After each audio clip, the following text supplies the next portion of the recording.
Арыбаңыздар, жарандык платформа YouTube каналынын көрүүчүлөрү, силер менен мен журналист Семет Аманбеков, биз түз эфирдебиз. Бүгүнкү биздин тема бул азыркы убакытта өлкөдө журналисттердин, эркин блогерлердин, соц тармактын колдонуучулардын колу бутун тушаган, канатын кезген бир нече мыйзам долбоорлору кабыл алганы жатат. Ошол долбоорлордун бири бул ЖМК боюнча жаңы мыйзам долбоор. Президенттик администрация буну сунуштады жана азыр коомдук талкоодон өтүп жогорку кеңешке түшкөн жатат. Ушул боюнча бүгүн биздин конокторубуз бул белгилүү медиа эксперт Авламбек Жумабаев, саламатсызбы Авламбек Рамазанович, жана Медиа Хаб ресурстун жетекчиси, белгилүү журналист Али Токтокунов, саламатсыңарбы? Бизге убактыңызды таап, ушундай маанилүү темага келип талкуу кылганы, маек бергениңерге чоң рахмат. Демек, эфирибизди баштасак, мына президенттик администрация ушул мыйзамды демилгеди, жана өзүнүн справка обоснования деген документинде жазды. Ушул эски мыйзам, азыркы иштеп аткан мыйзам эскирип калды, 92-жылы кабыл алынган болчу, демек азыр жаңы мыйзам алыш керек деп. Ошонун мыйзамдын кажети негизи бар беле? Ушул азыркы мыйзамдын мындай чын эле эскирип калдыбы деген суроо жаралып атат. Ошого жооп бериңиздер. Авламбек мырза, сизден баштасак. Негизи ошол мыйзамдын корутундусунда ошондой жазышкан экен, ошо мурунку мыйзам эскирип калды, андан кийин биз жаңыртышыбыз керек депчи. Бирок бул жаңыртуунун артында башка бир ойлор тургандай да. Себеби деген ошол жаңыртабыз деп аракет кылган жанагы 4 жолу улам бир версияны алып келип киргизип атышты. Эң биринчи версияны киргизишкенде эле дароо эле биздин журналисттер ошо факт чек кылып, ошол тиги Россиянын мыйзамдарынын көпчүлүк жерин көчүрүп алышкандарын белгилеп чыгышты. Андан кийин дагы ошо улам оодарылып олтуруп 4 версиясын алып келди. 4-үнүн баарында эле ошол жанагындай тиги түшүнүктөр, жаңы түшүнүктөр пайда болбодубу азыр ошо медиада. Ошолордун үстүнөн баягы ой жүгүртпөй эле булар тескерисинче ошо кантип ошол журналисттердин баягы ишмердүүлүгүн чектесек деген бир аракеттер болуп атканы байкалып турат да. Негизи мындай мыйзамдарды бүгүн биздин деле ушу келип катышып олтурганыбыз, талкуулап олтурганыбыз себеби бул мыйзам бизден чыгыш керек болчу. Эгер бул мыйзам биздин иштөөбүзгө, ошо журналисттердин иштөөсүнө кандайдыр бир тоскоолдуктар жаратып атса, бөгөт коюп атса, анда биз өзүбүз ушуну демилгелешибиз керек болчу. Эмне үчүн президенттин юристи, биринчи деген юристи олтуруп алып, ушул ар кайсы булактардан көчүрүлгөн улам бир мыйзам долбоорун киргизип жатканы бул өзүнчө бир табышмак болуп атат мен үчүн.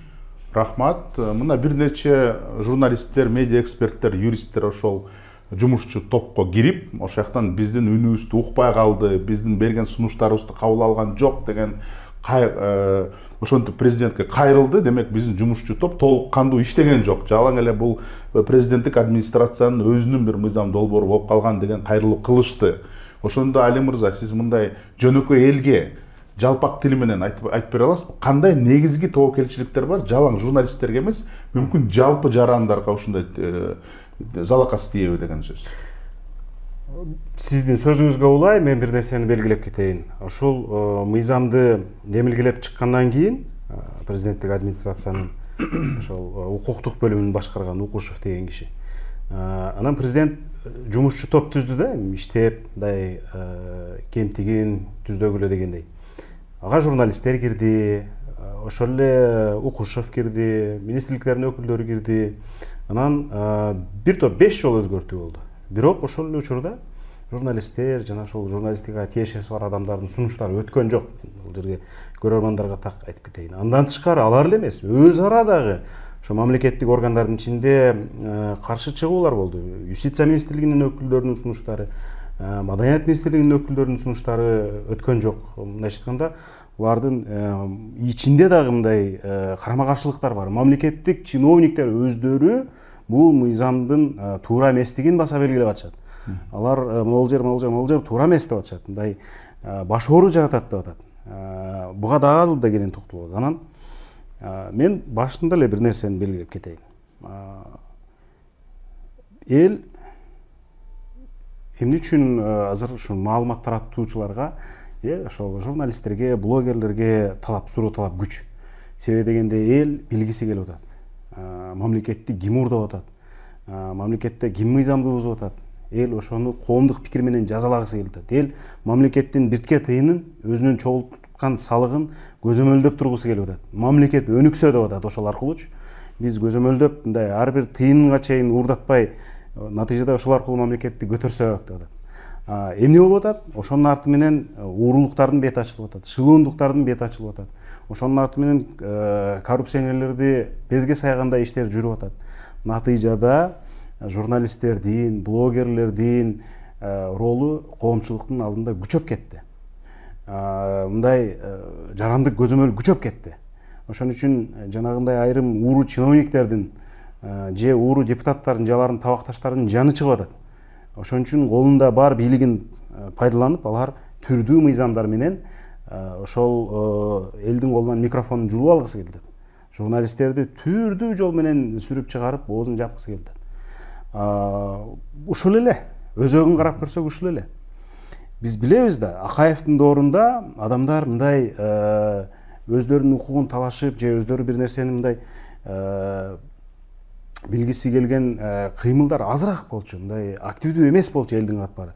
Азыр мына социалдык тармак күчөгөнү, элдерде ачыктуулукту талап кылуу, менин салыгым каяка кетип атат, менин мамлекетим кай жакты көздөй өнүгүп атат же артка кетип атабы деп талап кылуу күчөдү. Бул кадыресе көрүнүш, мунун жолун бөгөө аракети болуп атат да. Биздин чиновниктер 15-20 жыл, балким 30 жыл артта калып кетти. Эл болсо алдыны көздөй баратат. Демек бул мыйзам жалпы кыргыз элинин кызыкчылыгын тебелеген мыйзам болгон турбайбы? Сөзсүз түрдө эртең бул мыйзам өтүп кетти дейли. Кудай сактасын андан. Бирок өтүп кетти дейли. Өтүп кетсе, түрдүү бул жерде бомбалар бар. Мисалы, бир жылда 2 жолу эскертүү алса, кайсы бир журналист, редакция, ал жабылат. Биз бир жылда көп эскертүү алабыз. Себеби дегенде, бир чиновникти иликтесең, ал чиновник барып туруп, Маданият министрлигине кайрылат, мен жөнүндө фейк таратты деп. Фейк болбосо деле, чындык болуп атса деле. Маданият министрлиги келип туруп, сенин сайтыңды жапканга аракет кылат, же эскертүү берет. Же башка бирөө эскертүү берет. Ошондойда бул жерде бир 2 эскертүү берсе, сен жабыласың. Болду. 2 эскертүү менен Ыдырыстын оозун жапса болот. 2 эскертүү менен Болоттун оозун жапса болот. 2 эскертүү менен Азаттыктын оозун жапса болот. Бардыгын оозун эмес, бүт бардыгын жаап кулпулап салса болот. Мунун ушундай коркунучу бар. Анан дагы башкалары көп. Ооба, ага дагы токтолуп кетелик. Авламбек мырза мына Али айтып кетти, бул жактан бул негизи мындай паракорчулуктардын кызыкчылыгын коргогон мыйзам болуп атат деп. Бирок анда бир суроо жаралып атат. Эгерде негизи журналисттер азыр коомдук кызыкчылыгын алдыга түртүп атса, демек булар мамлекеттин эң бийик аткаминерлердин биринчи жардамчылары болуп атат да. Анткени мына Али айтып кетти, паракорчулуктун беттерин ачып, бюджетке кандай миллион акчаларды кайра алып келип берди. Мындай элдердин көйгөйүн чечип атат деген. Бирок эмне үчүн анда бунун артынан президенттик администрациянын өкүлдөрү турат? Президент Садыр Жапаров эмне үчүн ошол жумушчу топту түзүп, анан мына туура эмес иштедиңер деп ошону жокко чыгарган жок? Эмне үчүн баары унчукпай атат? Ошо чоң суроо болуп атат да. Сиздин оюңузча кандай? Биз үчүн да бул табышмак болуп жатат. Негизи ушул суроону талкуулаш үчүн башка ушул мыйзамдын тегерегинде ушу жана аракет кылып жаткандарга биз ишенич жоготтук да. Себеби жана айтып атпайсызбы, факт менен ошол мыйзам долбоору каралып жаткан учурда ошол мыйзам долбооруна азыр мындай болуп атат да. Юрист ал киши өзү жана өтүкчү барып эле кондитерский цехке кирип эле чыккыла мен торт жасайм дегендей болуп атат да. Негизинен деген бул биздин иштей турган жана жогорку кеңештин регламенти бар го, өзү кандай регламент менен иштейбиз деген. Бул да биздин регламент да. Биз өзүбүздүн ишибизди толук кандуу жүргүзүш үчүн журналисттер Ошого жооп берген мыйзам бизге керек болчу эң биринчи ирет. Эмне үчүн бул мыйзам азыр Укушевко керек болуп атканы бизге мындай табышмакта. Ошондуктан биз ошо президенттин тегерегиндеги башка адамдарга ишенбей, ошо президент менен өзү менен жолугушуп, ал кишиге дагы бир жолу түшүндүрүп, мунун артында эмне турат, эмне болуп атат, эмне менен бүтөт деген бир терең бир маселелерди талкууласак деген бир оюбуз бар болчу. Билбейм биздин андай ниетибиз эмне менен бүтөрүн, бирок азырынча ушундай нерселер болуп атат да. Эгер бийлик өзү чындап эле ошо коррупция менен каршы күрөшөбүз, чындап эле урууларды жок кылабыз, чындап эле элдин гүлдөп өсүшүнө жардам беребиз деген ниети чын болсо, анда журналисттер буга жардам берүүгө даяр. Жок, биз кылган нерсени мактап жактап турсун дебесе, алардын өздөрүнүн мындай жетишерлик фейк фабрикалары бар. Ошо элди ишендирип, тигинде бул мындай, анан кийин бул сундук деп баягы мактап жактап олтургандар, анда ошо менен окат кыла бериш керек. Анда так айтыш керек, ай журналисттер, силер менен биз окат кыла албайбыз. Биз ошончу мындай мыйзамды киргизип атабыз дегендейчи.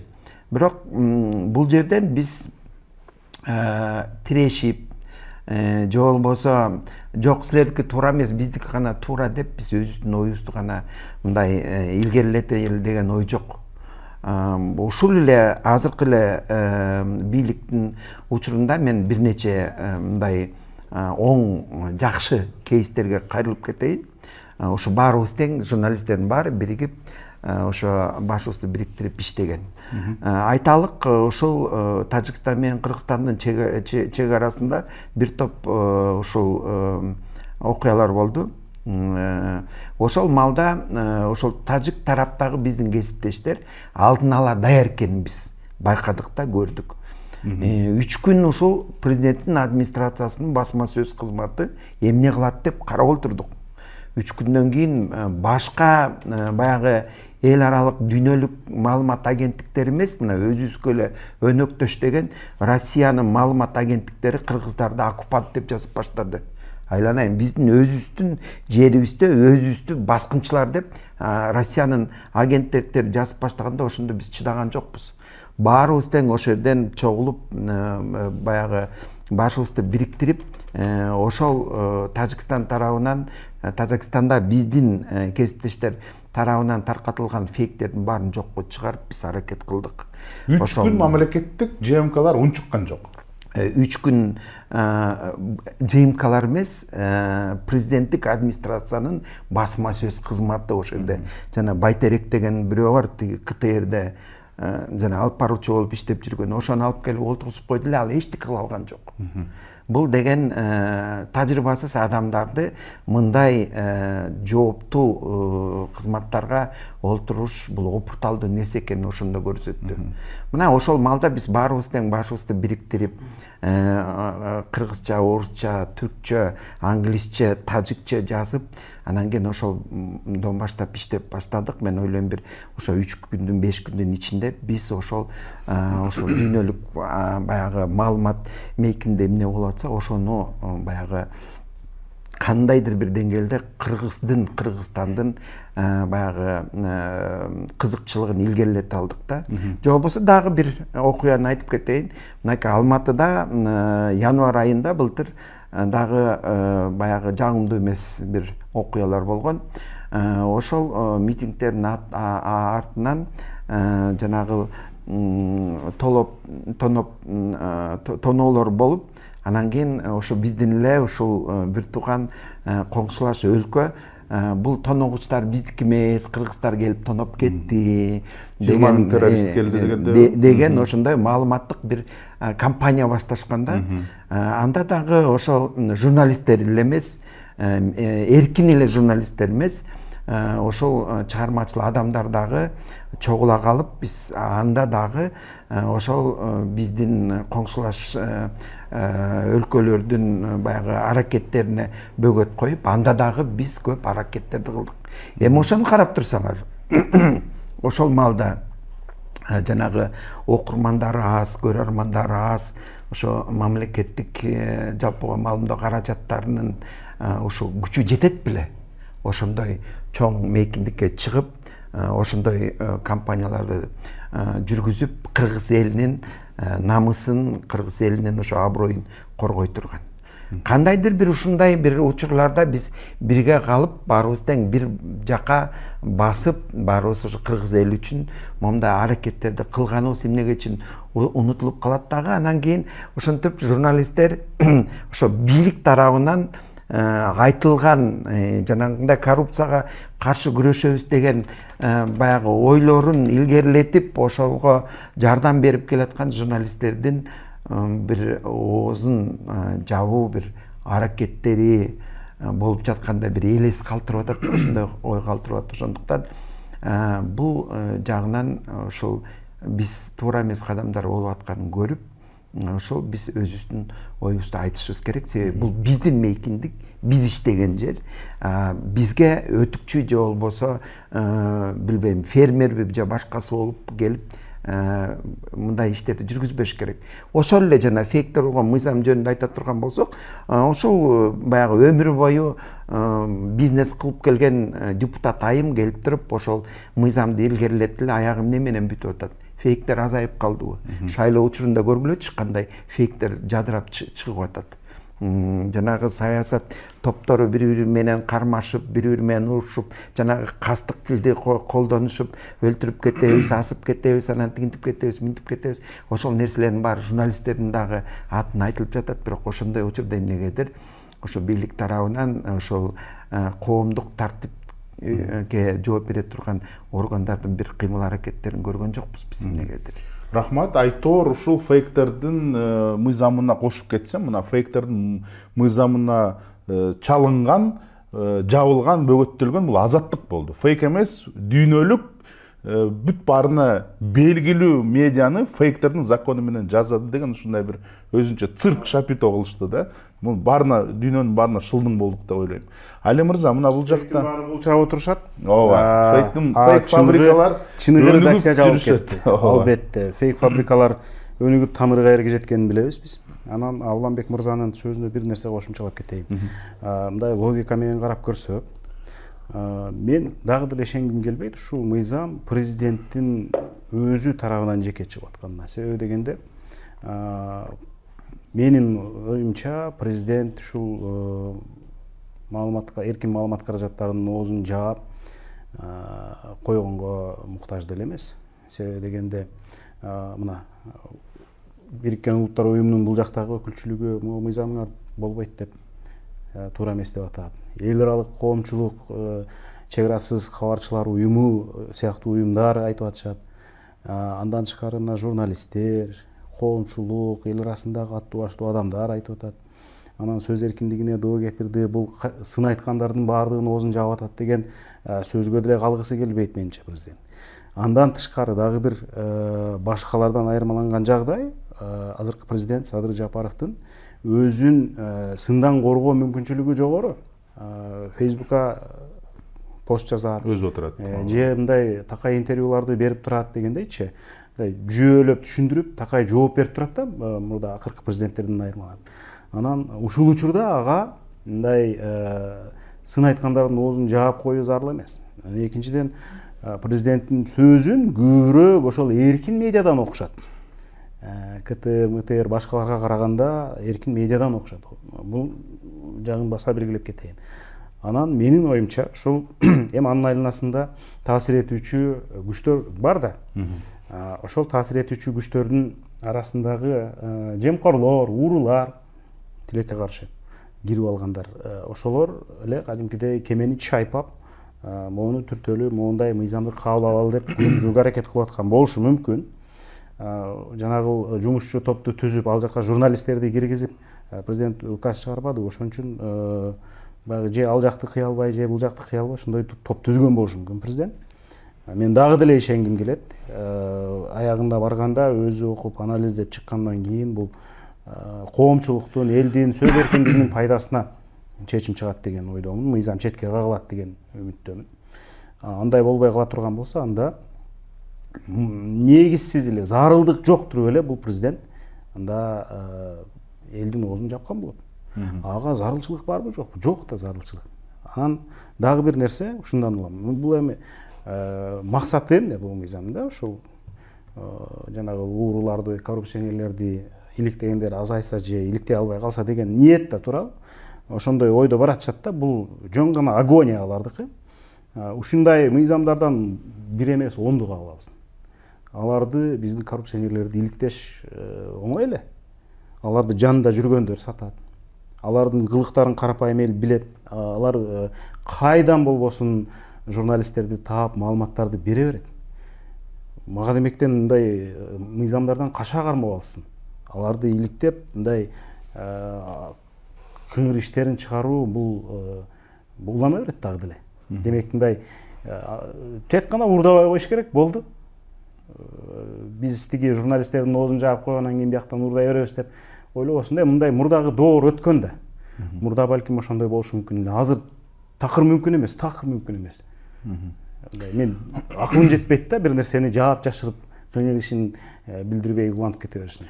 Сөзүңүзгө кыскача кыстырма кылсам, жанагы президентти тегерегинде туура эмес кишилер жүрөт деп атпайсыңарбы? Бирок мына мисалы үчүн 2022-жылы биринчи жолу мындай итоговый пресс-конференция берген жок. Мүмкүн бул ага керектүү нерсе болчу. Ошол жакта эркин журналисттер өзүнүн оюн айтып, бир диалог кылса туура болот беле. Тегеректеген кишилер мүмкүн анын кажети жок, кереги жок деп айтып коюшу мүмкүн. Ошон үчүн мен ойлойм, ар бир жаамат менен бул диалог кылып атат. Мына качып кеткен президенттерге чейин бар диалог кылды. Журналисттер менен деле ушундай диалог кылса туура болмок деген ойдо болот. Сөзсүз түрдө.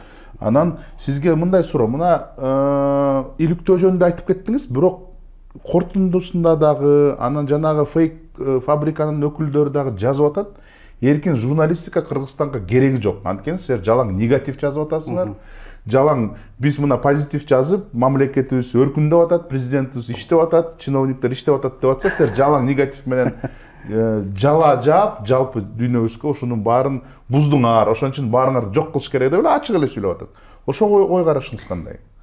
Чын айтайынбы, мындай лентаны сыдырып карап көргөн адам негативдүү маалыматтардын мындай концентрациясын карап көрсө, тескерисинче президентке азыраак негатив. Анын айланасындагы чиновниктерге, ошолорго көбүрөөк. Ошон үчүн бул жерде манипуляция кылып, президентке негатив айтып атасыңар деп мындай жалган ойду жамылып алып туруп, анан кийин өздөрүнүн кыңыр иштерин алып баратат. Мен президентти, башкаларды сындап жүргөн адам катары айтайын, чын эле карап көрсөңөр, президент Жапаровго негатив азыраак жазылат. Тескерисинче жанагындай депутаттарга, ошол эле Укушев деген окшогондорго аны тааныбайт эле.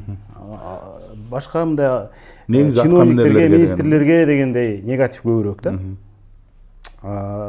Ошон үчүн бул жерде негатив деген эмне? Негатив деген бар нерсени жазып атат да. Уурдаса уурдады деп жазып атат, мыйзам бузса бузду деп жазып атат. Башка эмне жок нерсенин өзүн кантип ойлоп таап чыгарат журналисттер. Эл арасында болгон нерсени жазып атат. Жолдун начардыгынан же болбосо жанагы праваны сатып алгандардын көпчүлүгүнөн автокырсыктары көп болуп атабы? Анын жазасың, ал негативди айла жок жазасың да. Азайсын деп жазасың да, туурабы? Уурулук көп болуп атса, азайсын деп жазасың. Тилекке каршы негатив. Криминал көп болуп атса, аны жазасың да. Не кылыш керек анда? Жашырыш керекпи? Жашырсаң ого өтөр былыйт, ого өтөр күчөйт. Мен түшүнбөйм бул негатив жазасыңар деген. Негатив биздин коомдо болуп атат. Анан кийин аны жаап жашырып туруп эле, ой, баары жакшы, гүл жайнады, чөбөстү деп эле жыргай берсек, анда биз мына Түркмөнстандын кебетесин накта ошондой кийебиз да. Накта кийебиз мындай. Аныңызга эч ким ишенбейт дагы. Азыр мына көчөгө чыгып сурайлычы экөөбүз, сиз мактанып аткан телеканалдарды, эмелерди көрөсүзбү, маалымат каражаттарын деп? Көрбөйт. Анткени эл билет, жон териси менен ким калп айтып атат, ким чындыкты сүйлөп атат. Ой, мактап эле жатып калгыбыз келет бизди эле, допустим, мисалы. Бир көрөлүчү ошентип. Көрбөйт бизди эч ким. Анткени адамдар каерде чындык бар экенин билет. Мындай караңгы эмес да. Азыр бардыгы акылдуу, азыр бардыгы билимдүү. жана ошол бардыгы журналист керек болсо. көйгөйдүн бул четинен чыгып атат да, журналисттердин ооздорун жабыш керек, а бул болгон көйгөйлөрдү чечип, мисалы үчүн жолдорду оңдоп, праваларды сатпай, бала бакчада коррупцияны жок кылып, ошо менен ооздорун жабышпайбы? Анда негативди гос мамлекеттик органдар бербесе, журналисттер демек сүйлөбөйт ал жөнүндө. Туура да. Анан дагы бир нерсени айта кетейин. Оозуна келгенин оттоп атат, анан сөз эркиндиги бла тиги болбой калды, бул оозуна келгенин оттоп атат деп айтып жатышпайбы? Бул дагы баягы стакан менен телефонду алмаштырып койгондой да, мындай бир түшүнүк менен экинчи түшүнүктү алмаштырып салуу. Себеби дегенде, оозуна келгенин оттоп былжыраган адамдар да көп. Ар кимдин колунда азыр мондай смартфон бар. Ар кимдин түрдүүчө сандагы колдонуучулары бар. Интернетке чыга алат. Алар тиги билебиз, оозуна келгенин оттоп, сөгүнгөн сөздөрдү айтып, бир нерселерди былгыткандар. Бирок алардын бардыгы эле журналисттер эмес, алардын бардыгы эле блогер да эмес керек болсо. Ошолордун айынан этиканы сактап, эки тараптын пикирин угуп, мындай жүйөлүү пикирди берип, факты берген, факт чек кылган журналисттерди жазалоо бул теңирден тескери иш. Бул деген бул абсурд өзү. Рахмат. Абла мырза, бул жакта улуттук кызыкчылыктарга кайтып келсек, ЖМК боюнча мыйзамдагы, иноагент боюнча мыйзамдагы Орус Федерациясынын 95%-на көчүрүлүптүр. Куюп койгондой 95% болуп калыптыр. Анан суроо жаралып атат да, эмне үчүн биздин баягы эле юристтер ушу Кыргызстандын кызыкчылыгын караган нөлдөн баштап өзүнүн мыйзамын жаза алышпайт. Кыргызстандын өзүбүздүн географиясыбыз бар, када салтыбыз бар, кызыкчылыгыбыз бар. Ошону карап туруп нөлдөн жазбай, эмне үчүн бирөөнүн мыйзамын тартып алып, көчүрүп, плагиат кылып, чаптап атабыз? Эмне үчүн бир да мыйзам жазылбайт бизде?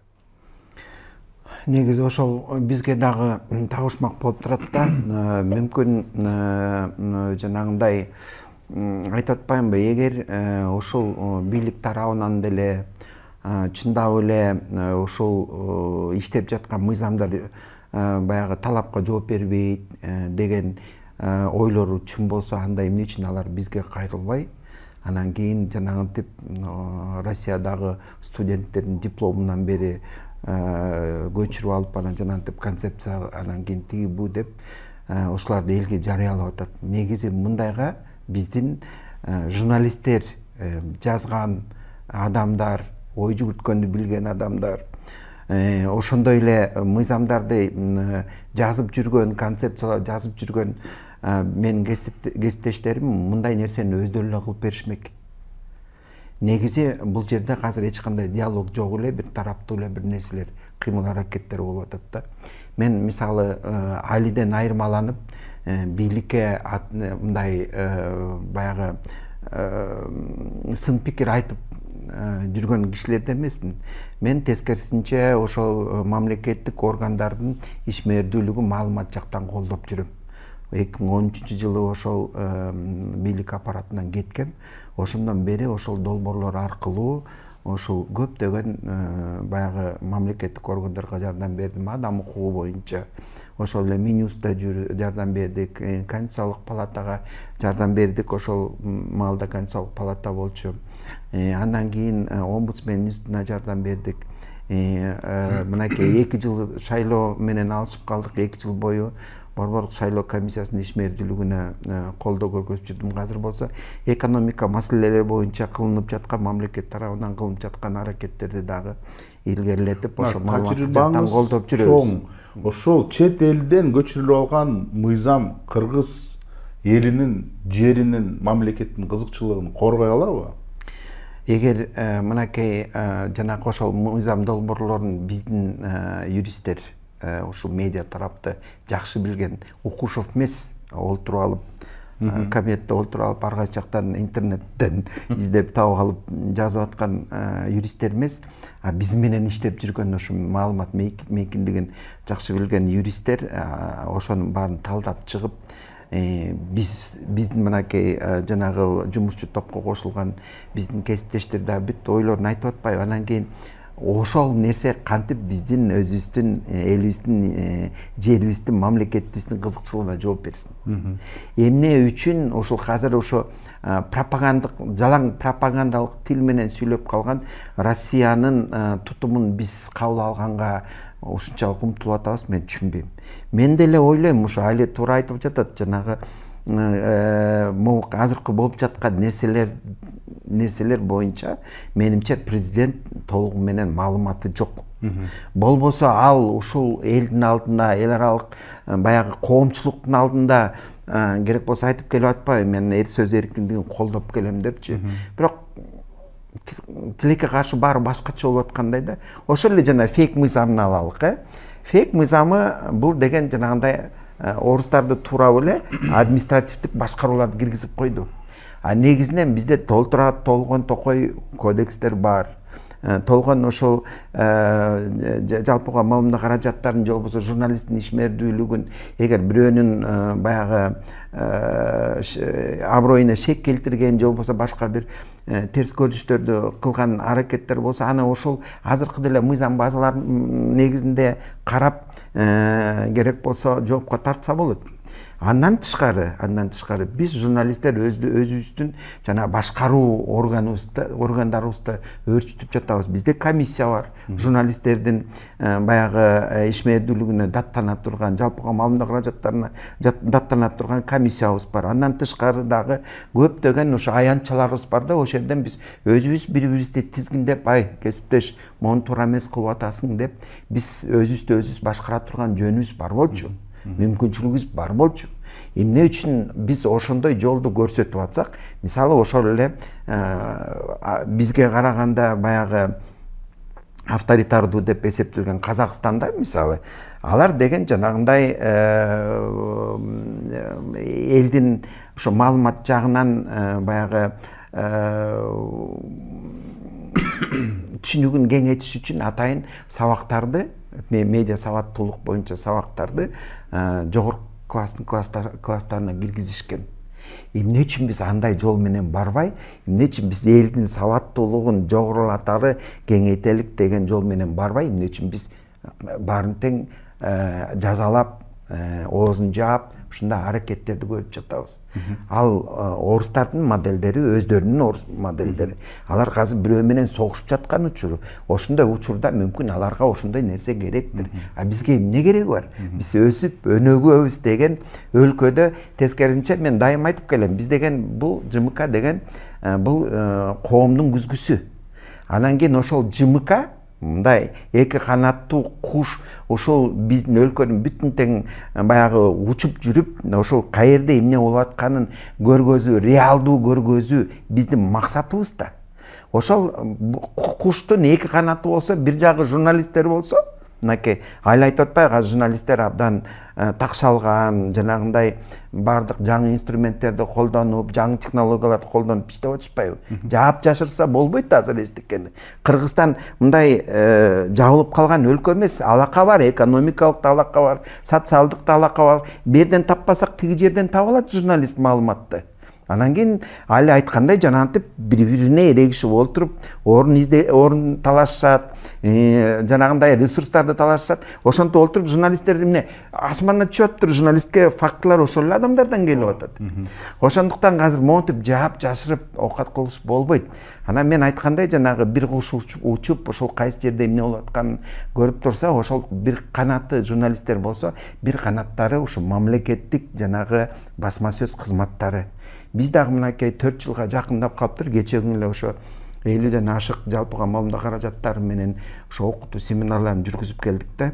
Аларга да жаңы технологияларды, ошол журналисттер менен кандай иштеш керек, ачык айкындуулукту кантип камсыздаш керек мамлекеттик органдардын деген ошо эч кандай саясаты жок, ошо кесиптештер менен 3 күндүк семинар өткөзүп келдик. Бирок ошол ишти биз 4 жылга жакын уже 4 жылга жакын болуп калыптыр, ишти кылып келатабыз да. Ошондуктан менимче ушул куштун бир канатын чапкылай бербей, экинчи канатын да өөрчүтүш керек дагы. Ошол куш ушул Кыргызстан үстүндө учуп жүрүп болгон реалдыктуу көргөзүш керек.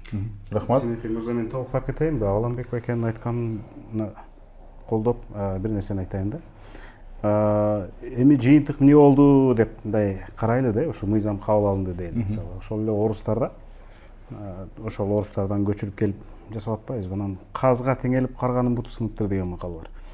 Биз кабыл алдык дейли, анан эмне болду жыйынтык? Жаап таштады, маалымат каражаттары жабылды дейли. Орустар эркен журналисттерин жаап, инагент деп, дагы балекет салекет деп туруп, көбү четке чыгып кетти. Мамлекеттин ичиндеги былык иштерди жаап жашыра алдыбы? Жок. Жаап жашыра алган жок. Балекеттей чагылдырып атат. Жанагы бир жабылган изданиянын ордуна ошонун ичиндеги журналисттер ар бири өзүнчө YouTube канал ачып чыгып кетишти.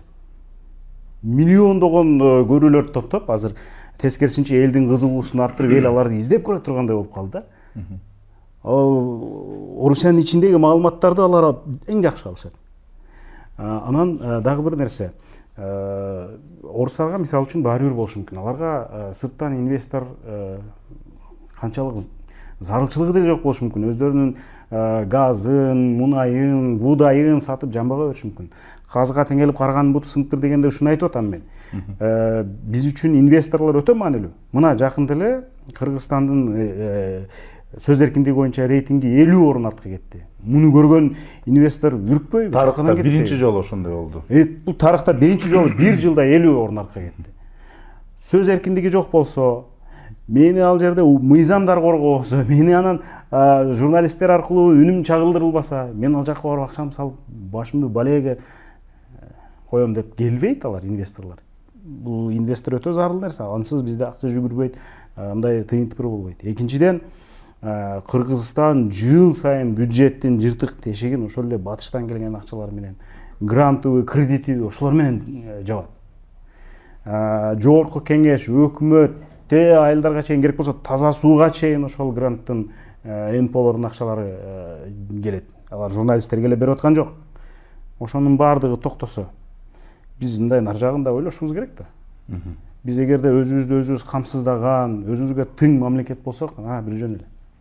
Анан үчүнчүдөн бул мыйзамды күчөтүп, нравалык жана каада салык, нарк насилди сакташыбыз керек деп, ошону мындай реклама кылып чыгып атышат да. Бул дагы мындай бир манипуляция, бул дагы кандайдыр бир жөн эле ошол нерсеге жамынган бир шылуундуктун бир түрү да. Биздин журналисттер азыр эң сонун сакташат нарк насилди. Азыр ошол Абыланбек байке айткандай, биздин жанагы журналисттердин иш аракетине каршы даттанган, ошол даттанууларды караган комиссия бар. Биз өзүбүздү өзүбүз жакшы тескейбиз ошол жерденчи. Эгерде азыр редакциялар жабылуу коркунучуна туш келсе, жабылса, тараса, журналисттер ар жакка кетсе, демек андай журналисттик этикаларды аткаруунун зарылчылыгы жок болуп калат. Ар ким каалагандай жазат. Каалагандай этиканы сактабай каралайт, бир тараптуу шылыйт. Ошол эле орустун жанагы чачырап кеткен журналисттеринде болуп, ойду тоону сүйлөп, ошондо накта киллерге айланышы мүмкүн журналисттер. Рахмат, мыйзамга кайтып келсек, эң негизги мыйзамдагы тобокелчилик, журналисттер жазып атат, бул жанагындай милдеттүү түрдө өткөн каттоо деп. Орус Федерациясынан 95%-га көчүрүп алдык деп атпайбыз. Даже ошол Орус Федерациясында бул каттоо мындай өз каалоосу менен экен да. Бул жакта мыйзам милдеттүү түрдө ошонун эмне үчүн ушул мындай чоң тобокелчилик болуп атат? Себеби дегенде каттабай коет. Мисалы, ачуусуна тийген маалымат каражаттарын тек гана каттабай коет, түрдүү шылтоолор менен. Бул жерде бир топ министрликтер ушул укукка ээ болуп атпайбы? Азыр санарип министрлиги, Минцифра деп коебуз. Минюст. Бурда Минюст деле каттаса, азыр санарип министрлиги каттайт. Бир мисал, санарип министрлигинин башында Иманов деген жигит турат. Муну Ширшов менен байланыштырып далилдеп чыгышты. Ширшов энергетиканы уурдаган коррупционер. Ширшовту жана Имановду иликтеген медианын бардыгы каттоодон өтпөй калат да, демек, туурабы? Көрдүңүзбү? Биздин шефти иликтедиңер, силер катталбайсыз, силер жашаганга укугуңар жок. Болду деп четке калат. Андан сырткары аккредитация деген да маселе бар. Биздин шефти иликтедиңер, биз силерге аккредитация бербейбиз. Биздин ишмердигибизди чагылдыра албайсыңар деп. ошондо баягы эркин журналисттер, сынчыл журналисттер, иликтөөчү журналисттер баардыгынан сыртта калат, маалымат ала албай калат. Алар эмне өзү үчүн керек деп атат бул маалыматты, алар элге берет да. Элдин маалымат алуу, чындыкты угуу, ак караны ажыратуу укугу бузулуп атпайбы бул жерде? Дагы бир тобокелчилик, булар атка минерлерди өзүнчө бир мындай категорияга чыгарып коюшуптур. Азыркы жаңы мыйзамды кабыл алса, журналист жана атка минерди сындаган учурда же видео тарткан учурда алардан уруксат сураш керек экен да. Сизде ушу бир паракорчулукка шек келтирип аттым эле бир видео тартып койсом болобу же болбойбу депчи. Оюңуз кандай ушул боюнча? Албетте оюңуз. Эгер журналисттер ошол мыйзам журналисттерди чөгөлөтүп, ошол жанагынтип миллиондоп уурдап жаткан уурлардан барып уруксат бериңиз, мен сиз жөнүндө жазам, же мен сиз жөнүндө тартам деп калган күнгө алып келсе, мындай мыйзам кимге кереги бар? Менимче мындай акыл калчап ойлонуп жүргөн кандай кыргыз болсо дагы мунун артында эмне турганын билет да, түшүнөт да.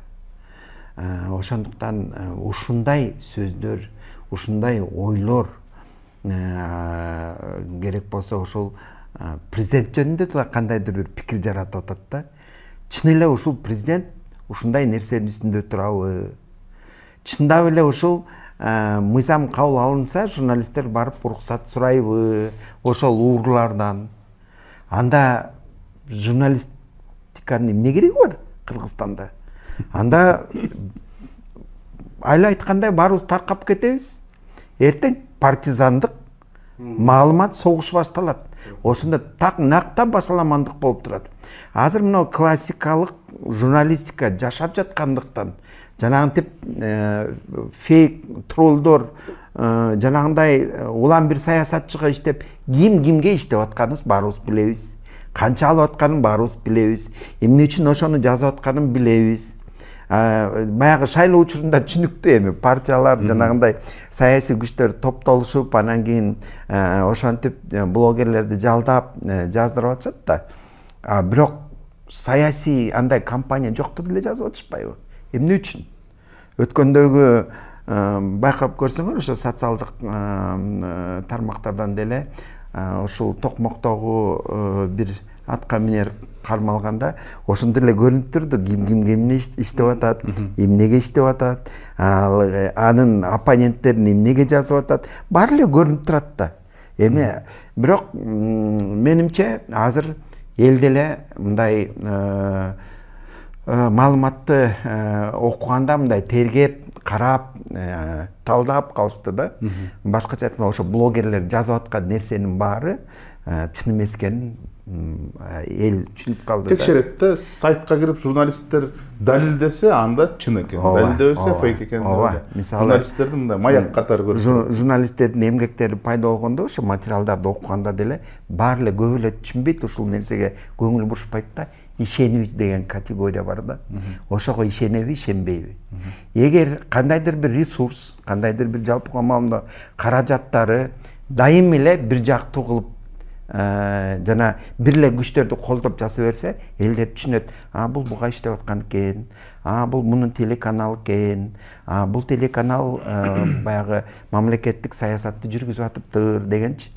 Анан кийин ошондой нерселерди көңүл бурбайландан кийин баягы медиага жакындыгы жок адамдар эле ушинтип койсок эл ишене берет экен деп ойлойт. Андай болбой калды азыр. Ошондуктан биз ушул медиа мейкиндикте канча жылдан бери нан таап жеп жаткан адамдар менен кеңешип, таңашып, мен айтып атпайм, жанагы керек болсо президент менен деле жолугушуп, ал кишиге деле түшүндүрүп, эмне болуп жатканын баягы айтып берүүгө биз деле даярбыз. Ошондуктан ушундай нерселерге албетте биздин арабызда деле мындай категорично жок барбайм, ал билет, ал түшүнөт, ал жөн эле баягы оозунун тиги уч менен эле сүйлөп коюп атат, чындыгында ал деген ушунун үстүндө өзү турат дегендер да бар. Ошондойлор элдин, калктын арасында да бар. Ошого жеткизбей биз дагы ошол түшүндүрүп, баягы жолугушуп сүйлөшсөк деген ниетибиз бар да. Рахмат. Себетей мырза, жана сиз айткан нерсе абсурд да. Бул мыйзамды демилгелеп аткандар чындап эле иликтөөчү журналисттер, урматтуу коррупционер, биз сиздин былыгыңызды иликтеген атабыз, уруксат берип коесузбу деп артынан барып сурайт деп ошого ишенип алган окшойт чындап эле. Уруп да ойнобойт. Нормага бекитип койгон. Жеке мен анын уруксатын уруп ойнобойм. Мисалы биздин Улукбек Карбек уулу деген журналист жигит, эшикти тээп кирип тигилердин кылык иштерин ачып жүрбөйбү? Эми ошол тээп кирбей тыкылдатып уруксатпы мен сизди тартайм деп жок десе кетип кала тургандай. Эми бул абсурд да. Бул абсурд. Мындай болбойт. Мындай болбойт. Биз кандай иштеп келсек ошондой эле иштей беребиз. Болгону алардын пикирин чагылдырбайбыз. Пикириң бербесең бербей эле кой. Бир тараптуу Албанбек байке айткандай партизандык иштер жүрөт. Бирок мыйзамга киргизип коюп, мыйзамды кабыл алсаң да мыйзам бузуу болуп саналат да бул. Мыйзам бузуу болуп саналат, бирок ал жерден дагы буйтап өтө турган жолдор бар, мен аны жакшы билем. Анан дагы бир нерсе, элдин медиа сабаттуулугу көтөрүлө баштады деп айтпадыңызбы? Мен ошого аябай кошулам да. Бир нерсени айтып кетейин. Бир нече жылдар мурда жана тез көр, окуй, антип жиберди, мынтип жиберди деп азыр өчүп калат деген YouTube каналдар өтө популярдуу болчу да. 10 миң деген көрүп алып, анан элдин баары ошолордон жаңылык алып эле тургандай сезилчү да. Акыркы убактарда ошолордун ролу түшүп баратат, кескин түшүп баратат. Мага бир топ ошондой YouTube каналды иштеткен балдар кайрылды да, байке мондай каналым бар, 500 миң подписчиги бар, 300 миң подписчиги бар, 800 миң подписчиги бар, манча сомго сатам, албайсызбы деп. Ма айттым, кереги жок мага сенин каналың бар, жатышта. Себеби дегенде ал уже көрдүңүзбү, эмнеге сатып атат? Спрос жок. Иши жүрбөй калды да. Иши жүрбөй калды. Анан подписчиги менен мактанып мындай сатам деп атат, значит. Бул нерседен өттүк биз. Элдер чынчыл маалыматты, факты менен бекемделген сынчыл маалыматты күтүп көрүп калышты. Ошол андан көрө мен кеңеш берет элем, ошол маалымат саясатын жетектеген адамдар болобу, же ошо укуктук саясатын жетектеген адамдар болобу, тескерисинче мамлекеттик медианы өнүктүрүш керек. Анча-мынча сын айтып, же факт чек кыла турган, же иликтөө жасай турган жагына одурушу керек. Жалаң эле мактап отура берсе, экрандан чыга берет, бирок аны бирөө көрөбү деген кеп да.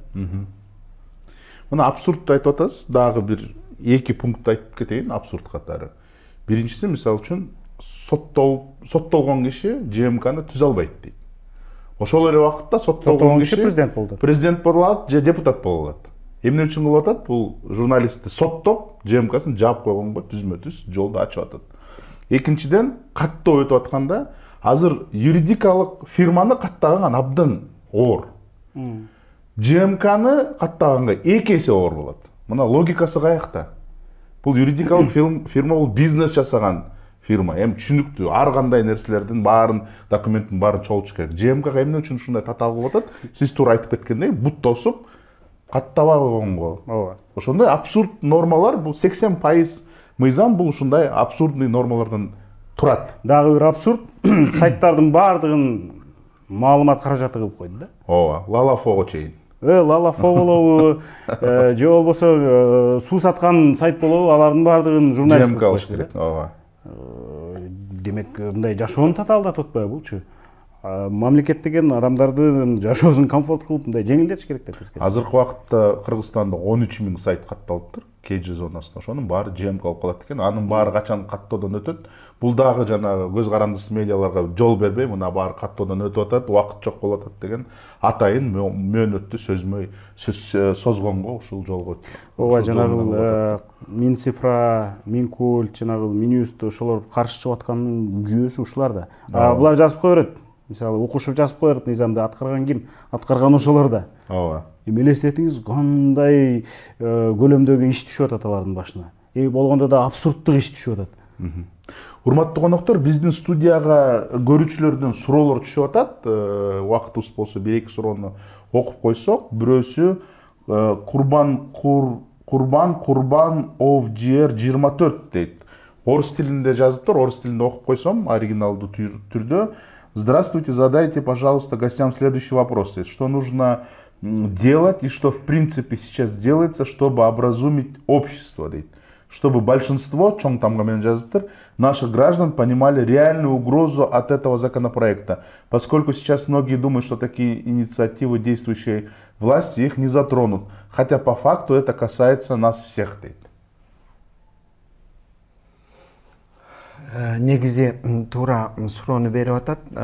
Биз айтып атпайбызбы, ушул акыркы учурда демилгеленип жаткан мыйзамдардын жаратылышы баары тең бир тамыры бар да булардынчы.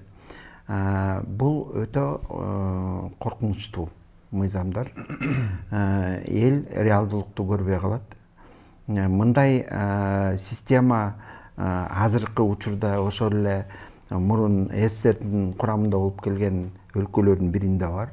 Түркмөнстан айтып койсок, атын атап койсок болот. Ошол эле экиге бөлүнгөн Кореянын бир жагында ушундай нерселер иштейт. Мисалы өткөн ковид учурунда деле ошо жарандык коом, журналисттер биздин коомго кандай жардам берди элге. Тиги жакта ачылып атат, бул биякта ачылып атат, тиякка барагыла, биякка барагыла, берде дары бар экен, берде жок экен, ошонун баарын журналисттер кылбадыбы? Ал эми ошол эле учурда Түркмөнстанда болуп жатканыбызды эмне болуп атканын кимибиз билебиз. Кээде гана мындай кокусунан чыгып кеткен маалыматтар жүгөрүдөн нан жеп калышпадыбы? Мунун баары тең эмнеге алып барарын ошо эл өзү түшүнүш керек да. Улам жанагынтип элдин баягы нанын, элдин ырыскысын жеген ошо коррупционерлердин гүлдөп өсүшүнө алып барат дагы, тескерисинче элдин жашоо шартын төмөндөтүүгө алып барат бул нерсе. Мындан эч кандай жакшылык чыкпайт. Жанагынтип манипуляция кылып, бул журналисттер, эркин журналисттер экен, анан батыштын тиги баалуулуктарын алып келип анан кийин тигиндей мындай деп чайкап атышпайбы, жана өзүбүздүн эле кесиптештерибиз. Ой тобо өткөндө бир кесиптешибиз жазыптыр, мына бул журналисттер тиги жалпыга маамдоо каражаттарына каршы, мыйзамына каршы болуп аткан журналисттер, алар деген тиги жана батыштын баалуулуктарын колдогон, анан ошо батыштан келген, анан жана гей мейлерди ошолорду колдогон немелер экен депчи. Ошол канча жылдан бери ошо жалпыга маалымдоо каражаттарында өзү иштеп, өзү ошо жактан нан таап келип атып, анан кийин ошол бир мындай бир кызмат алыш үчүн ушундай нерселерди жазып аткан нерселер өзүбүздүн арабызда болуп атат да. Ошондуктан мынакей жөнөкөй биздин силердин окурманыңар, көрөрманыңар момундай суроо берип жатканда, ошо суроонун мазмуну деле көргөзүп турат. Эл азыр андай нерсеге ишенбейт. Эртең бул кайра тескерисинче ошо жалпыга маалымдоо каражаттары аркылуу көп нерселерди айтыш керек. Баягы ооруну жашырсаң өлүм аскерлейт дегендей, акыры ошол менен бүтөт бул деген. Бул сөздүн кылымдап келе жаткан бул сөздүн артында чоң маңыз жатат да. Биздин акылман эл ошол нерсени канча кылым мурун эле айтылган сөз. Эмне үчүн азыр ошол сөздү түшүнбөй тескери бир аракеттер болуп жатканы биз үчүн дагы мындай абдан чоң сыр болуп атат да. Дагы бир суроо, Али Албан деген колдонуучусу, соц тармактын колдонуучусу айтып атат. Ведущий айтып кеткендей, мыйзам долбоору жогорку кеңеште катталган болсо, анда депутаттардын оюн кантип өзгөртөбүз дейт. Алардын арасында макоолор көбөйүп кетти дейт. Макоолор сатып алып, түрдүү алдоо амал кой жолдор менен келип көбөйүп кетти. Тилекке каршы ушу депутаттарды, айрым депутаттарды эске албаганда мактаган же ушул дурус экен деген адамды көрбөдүм да. Анан адамдар эмне кылат? Маалымат каражаттары жазат, адамдар эми комментарий жазып, өздөрүнүн ой пикирлерин мыйзамда көрсөтүлгөн баардык жолдор аркылуу көрсөтө алса болот. Эми шайлоочулар элде канча таасир кылат? Анан мынау айларда каникул болсо, ошо июль айларында депутаттар негизи жалкоолонуп эле жатып албаса, шайлоочуларын кыдырыш керек. Шайлоочуларын кыдырып, ой пикирлерин угуш керек. Ошондо айтышы керек. Бул деген айылдын жыртык жолуна караганда маанилүү тема. Бул деген ошол курулбай калган мектептен дагы маанилүү тема. Бул жалпы Кыргызстан үчүн маанилүү тема. Ошон үчүн шайлоочулар муну козгош керек. Бул өтө маанилүү тема. Ушул теманы айтып чыгып, ай урматтуу депутат, биз сени биздин чындыкты угууга болгон укугубузду тебелесин деп шайлаган эмеспиз. Биз сени акыйкаттыкты орнотсун деп шайлаганбыз. Ошол ишти кыл деп талап кылышы керек. Талапты коюшу керек. Элдин укугу бар, албетте. Эми Кудай урбадыбы, коррупционерлердин уурдаганын ачыкка чыгарып, аларды кайтарууга, кустурууга шарт түзүү, ошондой иликтөөлөр жасоо бул батыштын баалуулугу болуп калабы экен. Же болбосо кайсы бир депутаттын туура эмес былыктарын айтып чыгуу, парламенттен тантыраганын чагылдыруу бул батыштын баалуулугу болуп калабы экен. Бул эң сонун эле биздин кыргыздын убагында айтпаса сөз атасы өлөт. Баш кесмек бар, тил кесмек жок деген макалдарына ылайык келген биздин эң сонун баалуулуктарыбыз. Ушул тиги жаманды түздөп туруу эң сонун баалуулуктар. Ошон үчүн мен кайрылып кетет элем. Шайлоочулар бул жерде депутат менен жолукканда айтсын. Депутаттардын Facebook барактары бар, жогорку кеңеште кирип карашат тизмеси бар, телефондоруна чалсын, айтсын, десин. Бүт бар. Жарандык көзөмөл күчтүү болуш керек. Бул жерде мыйзам бул журналисттерге керек эмес, бул элге керек да. Эгерде чындап эле өзүбүзгө өзүбүз күйө турган болсок, анда баардык ошол мыйзамдуу ыкмаларды колдонсун. Чалсын жогорку кеңештин телефондоруна, жазсын депутаттардын Facebook'уна, Instagram'ына, башка нерселерге.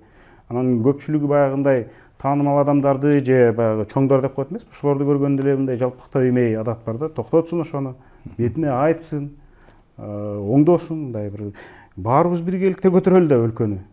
Ушул ачык айкындуулуктан сын айта билүү мүмкүнчүлүгүнөн башталат да.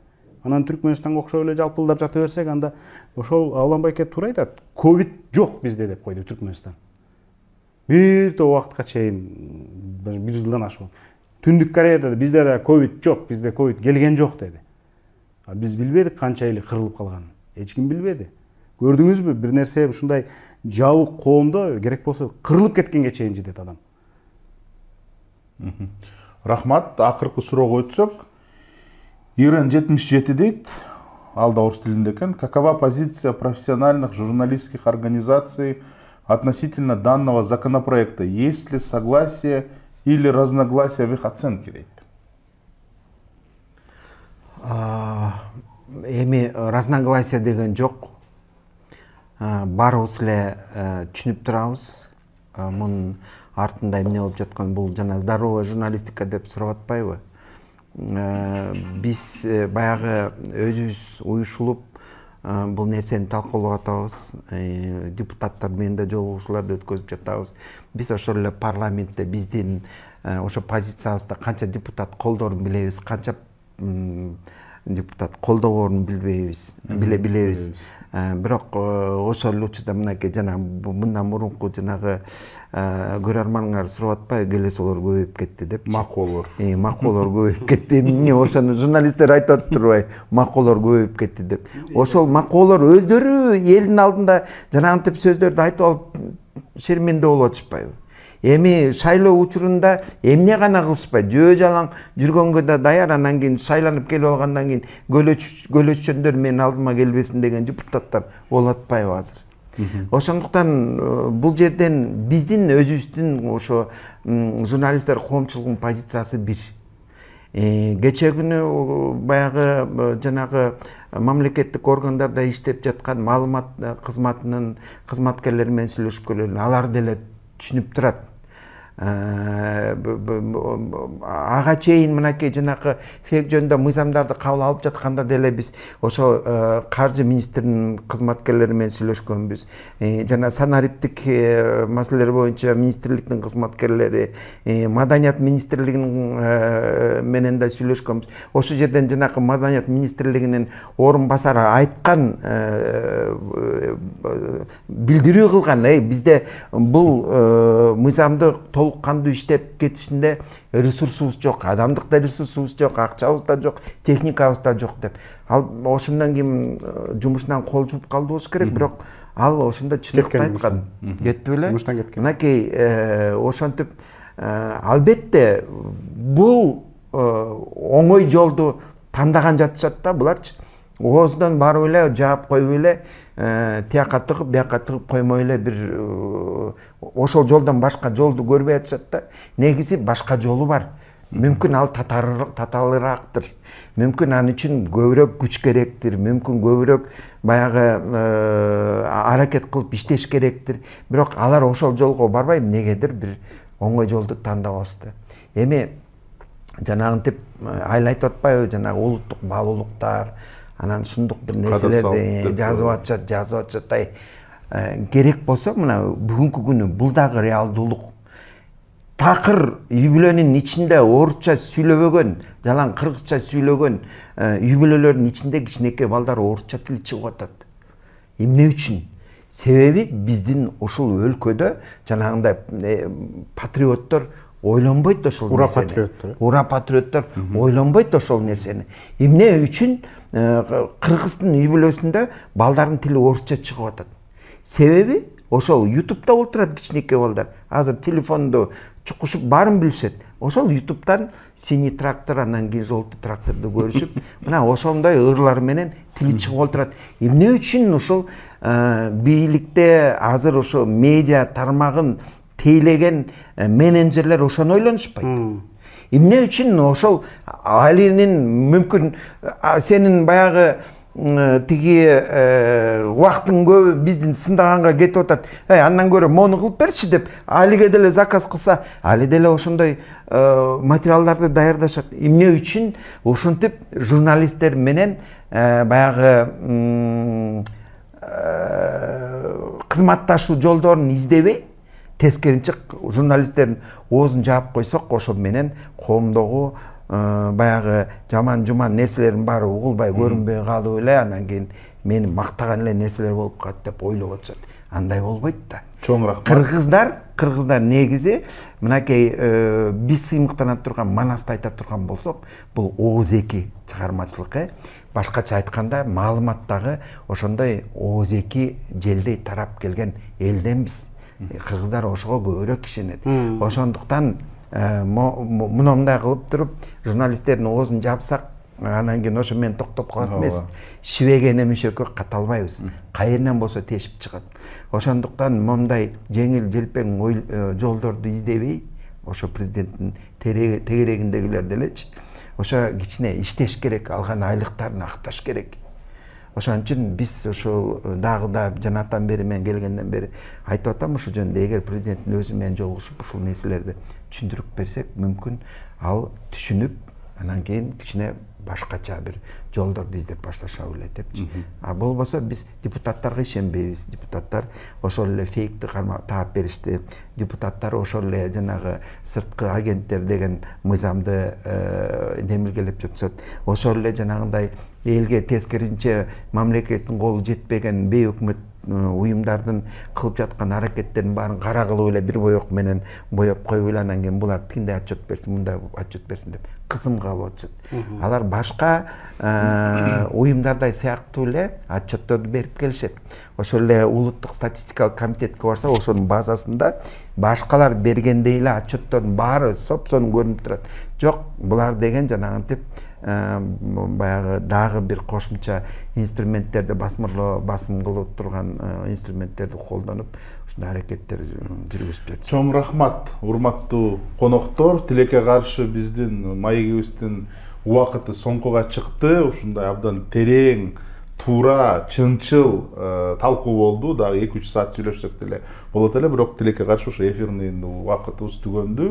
Негизи эле мындай жыйынтыктоочу айтсам, негизи эле ар бир мыйзамдын эң негизгиси бул элдин же кесипкөйдүн же ошол карап аткан тармактын жолун ачып шарт түзүш үчүн кабыл алынат. Тилекке каршы бул мыйзамдын баары жалаң эле чектетип, бөгөттөп, басмырлап, бут тосмой мыйзамдар болуп калып атат. Ошон үчүн сиз туура айттыңыз, бул мындай кыргыз элинин кызыкчылыгына туура келбеген мыйзам деп.